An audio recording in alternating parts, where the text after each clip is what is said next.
नमस्कार, आप देख रहे हैं SM15 न्यूज। चलते हैं खबरों की ओर। रामायण मेला 1982 में प्रारंभ हुआ। इससे पहले डॉक्टर राम मनोहर लोहिया जी ने देश के भी अलग अलग भागों में कुछ रामायण मेले प्रारंभ कराए थे, आयोजन प्रारंभ किए थे, रामायण उत्सव के कार्यक्रम प्रारंभ कराए थे। डॉक्टर राम मनोहर लोहिया इसी अयोध्या जनपद की, आज की अंबेडकर नगर जनपद में उनका जन्म हुआ। बहुत पढ़े लिखे थे, लेकिन मंदिर नहीं जाते थे। प्रवृत्ति से सोशलिस्ट थे,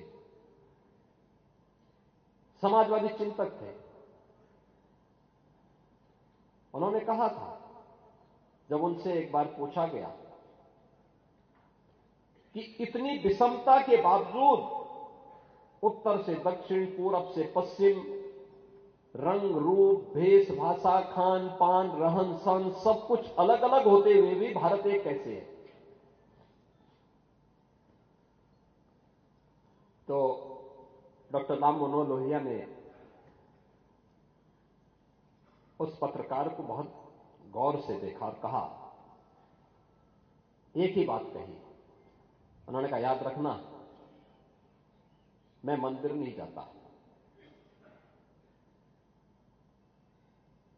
लेकिन मेरा यह दृढ़ विश्वास है, जब तक भारत की आस्था भारत के 3 आराध्य देवों के प्रति, श्री राम, श्री कृष्ण और भगवान शिव के प्रति, जब तक इसकी आस्था बनी रहेगी, तब तक भारत का कोई बाल बांका नहीं कर पाएगा।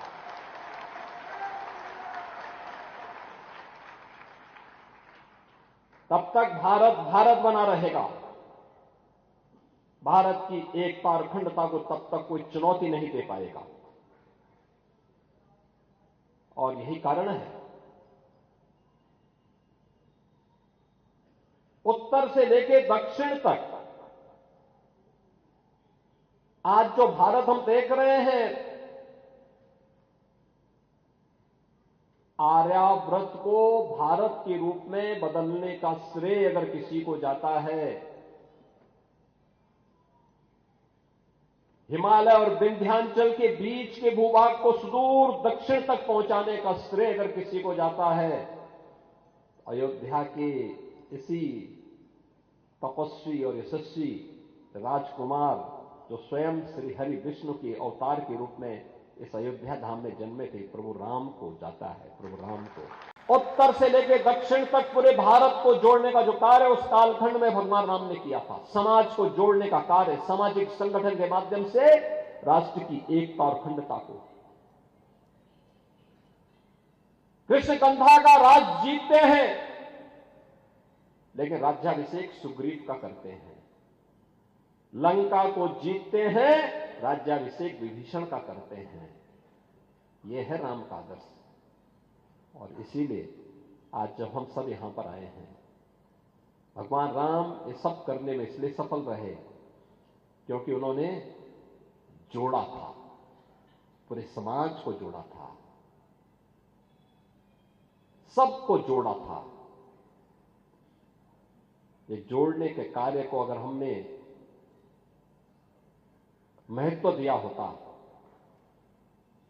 सामाजिक विद्वेष को आगे बढ़ाने और समाज को तोड़ने की, समाज के दुश्मनों की रणनीति को सफल नहीं होने देते, ये देश कभी गुलाम नहीं होता।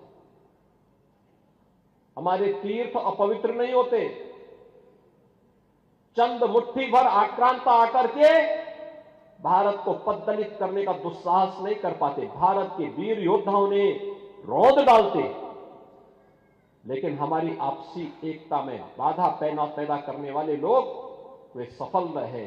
और उन्हीं के जो जीन्स है वे आज भी हैं, जो जाति के नाम पर राजनीति करके सामाजिक ताने बाने को छिन्न भिन्न करने का प्रयास कर रहे हैं। दुश्मन बगल के देश में किस प्रकार का कृत्य कर रहे हैं, याद रखना। किसी को अगर गलतफहमी हो 500 वर्ष पहले बाबर के एक सिपह सालार ने जो काम अयोध्या में किया था, जो काम संभल में किया था, और जो काम आज बांग्लादेश के अंदर हो रहा है, तीनों की प्रकृति, तीनों का डीएनए एक जैसा है। गलतफहमी में मत रहना। अगर कोई ये मानता है कि वो बांग्लादेश में हो रहा है, तो यहां भी बांटने वाले तत्व उनके लिए बेंट बन करके खड़े हो रखे हैं, पहले से खड़े हैं। वे समाज के सामाजिक ताने बाने को छिन्न भिन्न कर रहे हैं, सामाजिक एकता को तोड़ करके, आपको बांट करके फिर काटने का और कटवाने का पूरा इंतजाम भी कर रहे हैं। ये बांटने वाले लोग, बहुत सारे लोग तो ऐसे हैं जिन्होंने दुनिया के तमाम देशों में प्रॉपर्टी खरीद करके रखी हुई है। यहां संकट आएगा वहां भाग जाएंगे, मरने वाले मरते रहेंगे, यही करेंगे लोग। और इसीलिए आप सबसे मैं कहने के लिए आया हूं, हमने अगर प्रभु को अपना आराध्य माना है, उनके प्रति समर्पण का भाव है, ये तब तक अधूरी है जब तक हम उनके उच्च आदर्शों से कुछ प्रेरणा प्राप्त करके अपने जीवन को उसके रूप में ढाल दें और उसके रूप तैयार करना अपने आप को।